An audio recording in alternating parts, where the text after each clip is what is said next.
This week I want to just share about prophecy and the words of prophecy, because I have lived to experience the prophetic, and it has been such a blessing in my life, being able to hear directly from God about my life and things to happen, and then seeing them come to life, but also being able to be ministered to by others that God bring my way, where they bring a word to me. Maybe they know me, maybe they don't know me, but they give me a word that I know it's from the Lord. And I hold on to that word, and then in many occasions I see that word come to pass. And sometimes it's just encouragement. You want to be encouraged. But I have lived and experienced the prophetic on both sides, which is being a recipient of the word, but also being the one to give the word.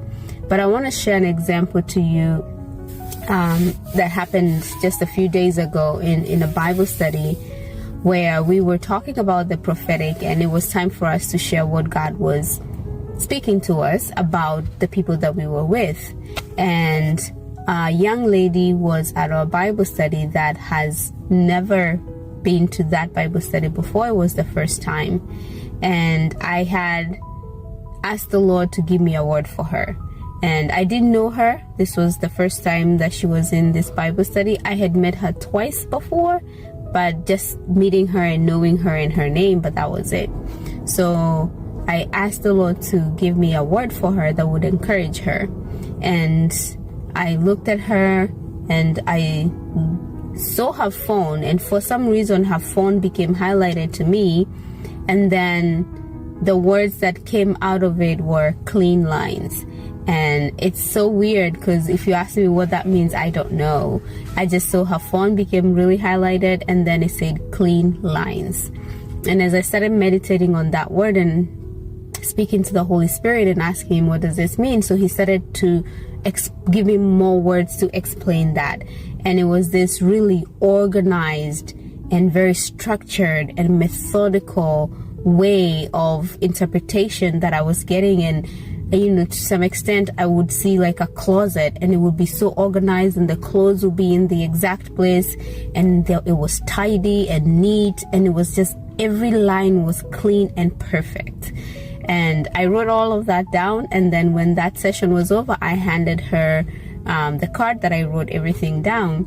And so she came up to me and she said, tell me more about this word. So I explained to her what I had seen in the spirit, and she goes on to tell me how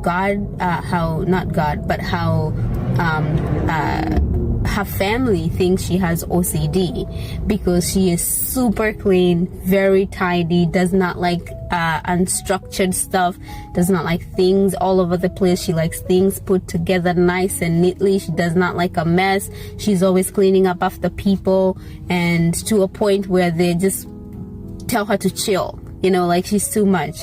And as she was explaining it, it was what I was seeing, even though I didn't have the exact words to say. And so all I could see were like clean lines, tidy, structured, neat. And she went on to tell me that this is the person who she is.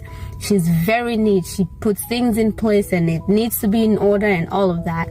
And so as she's saying all of this thing, I was just filled with awe, because this is a young lady that I have never met. I mean, I don't know her, but God does.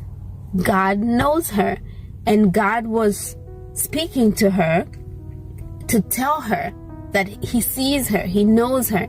And so I was able to encourage her, because both of us clearly understood there was no way I would have known all of that about her. And so I took the moment to encourage her and to let her know that God sees her, God knows her, God hears her. And so in that moment, it became even real to her how even times when she has felt, like she's just going about life just because, like sometimes you feel like you're just existing. It was a moment for me to encourage her, to tell her, God knows you, and therefore he sees you.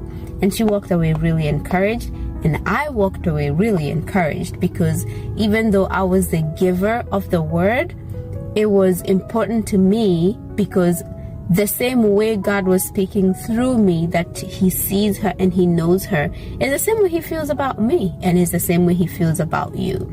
So I wanted to share this to let you know that God, your very, very, very loving Father, knows you. He knows you, he sees you, he hears you. So the same way he gave me that word for this young lady, and I didn't know her, and he described a characteristic that was so unique to her, that was undeniably her, is the same way that God knows you and exactly who you are. So if you felt unseen, unheard, if you feel invisible, if you feel unknown, I'm just here today to remind you that God knows you. He knows you.